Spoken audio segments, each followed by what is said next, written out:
पुत्र की प्राप्ति के लिए भक्ति की गई है, तो जब तक पुत्र की प्राप्ति नहीं होगी तब तक भक्ति होगी। पुत्र प्राप्ति के बाद भक्ति शिथिल हो जाएगी, क्योंकि हेतु की पूर्ति हो गई है, भक्ति शिथिल हो जाएगी, भक्ति बाधित हो जाएगी। यही बात ज्ञान की है।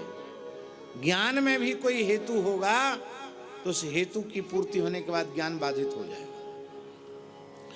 आपने इसलिए संस्कृत भाषा पढ़ी, व्याकरण पढ़ा, न्याय पढ़ा, वेदांत पढ़ा कि हम विश्वविद्यालय में वेदांत विभागाध्यक्ष हो जाएं, दर्शन विभागाध्यक्ष हो जाएं। अब आपने परिश्रम तो बहुत किया, व्याकरण पढ़ा, न्याय पढ़ा, दर्शन पढ़ा, और आप विश्वविद्यालय में दर्शन विभागाध्यक्ष हो गए। 1,00,000 1,50,000 रुपए महीना आपको मिलने लग गया। लेकिन उस वेदांत को जीवन भर पढ़ाने से आपकी अविद्या नष्ट हो जाए, आपके विकार नष्ट हो जाएं, ये संभव नहीं है। विश्वविद्यालय में वेदांत पढ़ाएंगे और घर में आके बोलो वृंदावन बिहारी लाल की जय। वहां सत्यम ब्रह्म जगन मिथ्या नहीं रहेगा, वहां तो ठीक उल्टा हो जाएगा।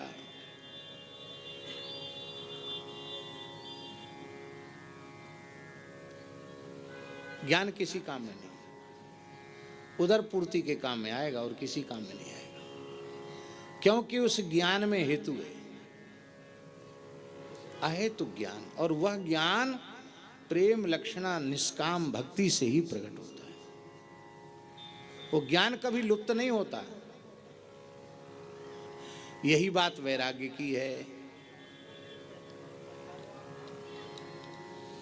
वैराग्य भी जब सहेतुक होता है तो वो प्रतिहत हो जाता है, और अहेतुक होता है तो प्रतिहत नहीं होता, बाधित नहीं होता है। घर में बहुत विपत्ति थी, बड़े परेशान थे, कोई चैन से बैठने नहीं देता था। आफत के मारे बड़े परेशान, बोले चलो छोड़ो जंजाल है, छोड़ के चले आए। बढ़िया भोजन मिला, बढ़िया कपड़ा मिले, बढ़िया निवास मिला, तो जिसका अभाव था उसकी प्राप्ति होगी। तो भगवान अपने घर के भले, अब तो मौज है, बहुत बढ़िया, अब क्या करना, भगवान मिले चाहे न मिले। क्योंकि उस वैराग्य में हेतु था ग्रह का जंजाल, संसार का कष्ट, संसार का दुख।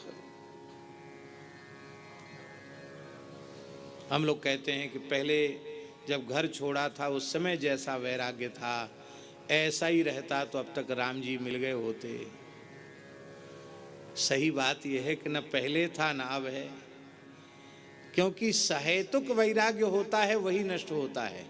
यदि वैराग्य अहेतुक होगा तो अप्रतिहत होगा, चाहे जैसी अवस्था हो जाए, वैराग्य कम नहीं होगा, बढ़ता चला जाएगा। वैराग्य बढ़ता कैसे हो, घटता कैसे है? जब व्यक्ति अपने वैराग्य से संतुष्ट होता है तो वैराग्य घटता है, और जब निरंतर असंतुष्ट रहता है तो वैराग्य बढ़ता है। ये विचित्र बात है। कहाँ संतोष की कितनी महिमा है, पर भक्ति से संतुष्ट हो जाए तो भक्ति घट जाएगी, ज्ञान से संतुष्ट हो जाए तो ज्ञान घट जाएगा, वैराग्य से संतुष्ट हो जाएगा तो वैराग्य घट जाएगा। हमेशा अपने वैराग्य में न्यूनता का अनुभव करता रहे। अरे तो हम तो बड़े विरक्त महात्मा के रूप में प्रसिद्ध हैं, हम तो कपड़ा ही नहीं पहनते हैं। कितने बड़े वैरागी हैं, इतनी ठंड में कपड़ा नहीं पहनते, नंगे रहते हैं, लंगोटी भी नहीं लगाते। तो हमें लोग हमारे लिए मान लो ऐसा कहें तो हमें क्या सोचना चाहिए? हमें सोचना चाहिए 84 लाख योनियों में कितनी योनियां कपड़ा पहनती हैं? गधा चला लंगोटी पहनता है क्या?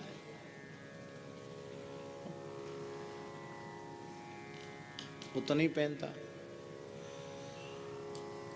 तो हम कपड़ा नहीं पहनते, इससे हमारी क्या महिमा बढ़ गई? हमारा भगवान में जैसा प्रेम होना चाहिए था वैसा प्रेम तो हुआ नहीं, तो कपड़ा छोड़ने से क्या फायदा? हे नाथ, आप अपने चरणों का प्रेम प्रदान करो, ये मन में आना चाहिए यदि वैराग्य है तो। हम फलाहार करते हैं, अन्न छोड़ दिया हमने, बड़ी तपस्या है, वैराग्य है। अरे बोले कितने पक्षी ऐसे हैं फलाहार ही करते हैं, क्या हो गया फल खाने से? जिस बछड़े ने चारा चरना नहीं सीखा, बछड़ा बछिया दूध ही पीते हैं, खाली दूध पीने से क्या हो गया? सर्प लंबे समय तक केवल हवा पी करके रह जाता, हमने सब कुछ छोड़ दिया, हवा पी के रहते, क्या हो गया? मछली बहुत समय तक भोजन न मिले तो केवल जल पीकर प्राण बचा लेती है, तो केवल जल पी के रहते तो क्या हुआ? अरे भाई हम तो गुफा में रहते, हम मकान में नहीं रहते। चूहा गुफा में ही रहता, हमेशा बिल में ही रहता है, सर्प हमेशा बिल में ही रहता है। हम तो सारे शरीर में धूल मिट्टी चढ़ा लेते हैं, गधा हाथी सब अपने शरीर पर धूल मिट्टी चढ़ा लेते हैं।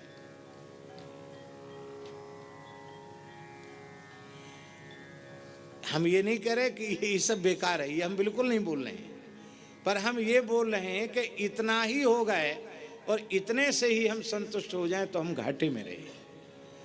हमको हमेशा सोचना चाहिए, शरीर संसार से जैसा वैराग्य होना चाहिए था वैसा वैराग्य हमारे मन में नहीं हुआ, और युगल सरकार के चरणों में जैसा अनुराग होना चाहिए था वैसा अनुराग भी नहीं हुआ। हे नाथ कृपा करो प्रभु, आपके चरणों में प्रेम हमारा हो जाए, हमको एक प्रेम का सूक्ष्म बिंदु मिल जाए, हमारा जीवन कृतार्थ हो जाए।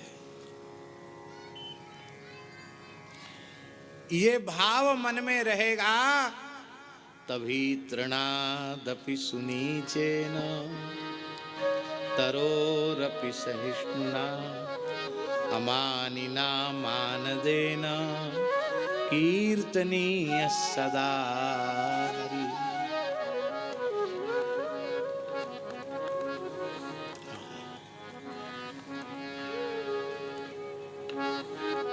पुरुषार्थ चतुष्टय क्या है? किसी ने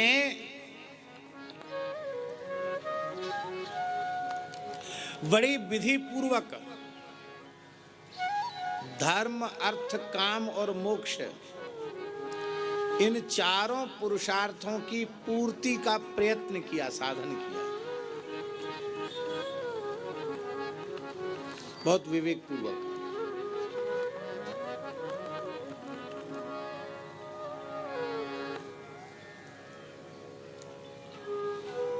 और भगवान की कथाओं में उसका अनुराग नहीं हुआ, तो अत्यंत सावधानी पूर्वक जो उसने वर्णाश्रम धर्म का पालन किया है, उस धर्म पालन में जो श्रम हुआ है वह श्रम ही उसके हाथ लगेगा। नोत्पादयेद्यति रतिम श्रम एव हि केवलम। भगवान नाम में प्रेम नहीं जगा, भगवत चरित्र में प्रेम नहीं जगा, तो समझना उसका किया गया धर्माचरण का श्रम कोरा परिश्रम है। हम लोग जब भी कभी पूजा पाठ यज्ञादि कर्म करने बैठते हैं, कोई पवित्र अनुष्ठान करने बैठते हैं, तो सर्वप्रथम हाथ में संकल्प का जल लेते हैं। तो जिस समय हाथ में संकल्प का जल लेते हैं तो क्या बोलते हैं? पुरुषार्थ चतुष्टय सिद्ध्यर्थम। ये बोलते हैं कि नहीं बोलते हैं? पुरुषार्थ चतुष्टय की सिद्धि के लिए एतत् जपम पाठम होमादिकम यज्ञादिकम बाहं करिष्ये, ऐसा बोला जाता है। अब पुरुषार्थ चतुष्टय की प्राप्ति ही मनुष्य जन्म की चरितार्थता है, ऐसा हमारे शास्त्रों ने कहा। मनुष्य जन्म का साफल्य है पुरुषार्थ चतुष्टय की प्राप्ति।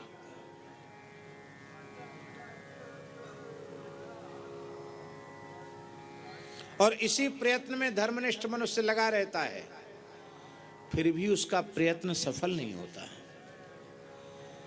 तो विचार करना पड़ेगा कि उसके प्रयत्न में दोष कहाँ है। उस दोष को बता रहे हैं श्री सूत जी महाराज। सामान्य संसार के मनुष्य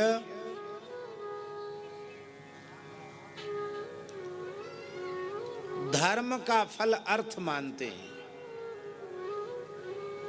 धर्म का फल क्या मानते हैं? अर्थ।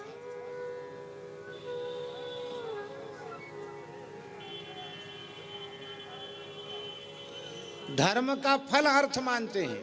यद्यपि धर्म का फल अर्थ नहीं है, फिर भी मानते हैं। और धर्मानुष्ठान अर्थ के लिए ही करते हैं और कोई प्रयोजन नहीं। उसमें प्रवृत्ति ही अर्थ प्राप्ति के लिए है।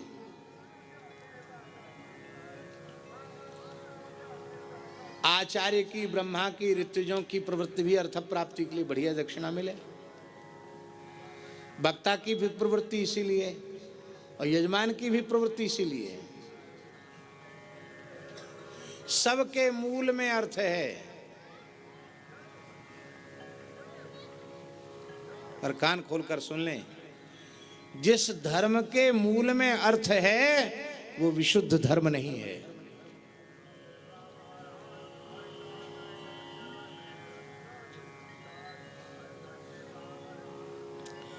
इसी को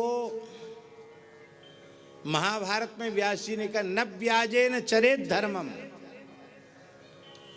न ब्याजेन चरेत धर्मम। व्यास जी महाभारत में लिख रहे हैं, ब्याज से धर्म का आचरण मत करो, किसी बहाने से धर्म का आचरण मत करो।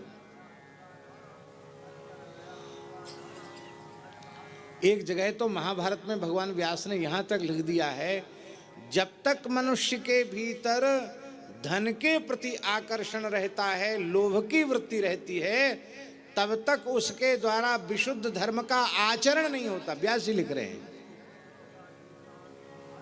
हम आपको कहां तक कहें, यहां तक व्यास जी लिख रहे हैं कि व्यक्ति के मन में पाप कब तक है, अधर्म कब तक है। बोले जब तक उसके चित्त में धन के प्रति आकर्षण है, लोभ की वृत्ति जब तक उसके मन में है, तब तक उसके मन में पाप है, तब तक उसके मन में अधर्म है। लोभ की वृत्ति समाप्त होते ही अधर्म समाप्त हो जाएगा, अधर्म नहीं रहेगा। लोभ रहित पुरुष मनुष्य नहीं है, मनुष्य रूप में, पुरुष रूप में पुरुषोत्तम है। राम कृष्ण की प्यारी गैया, सारे जग की माता है।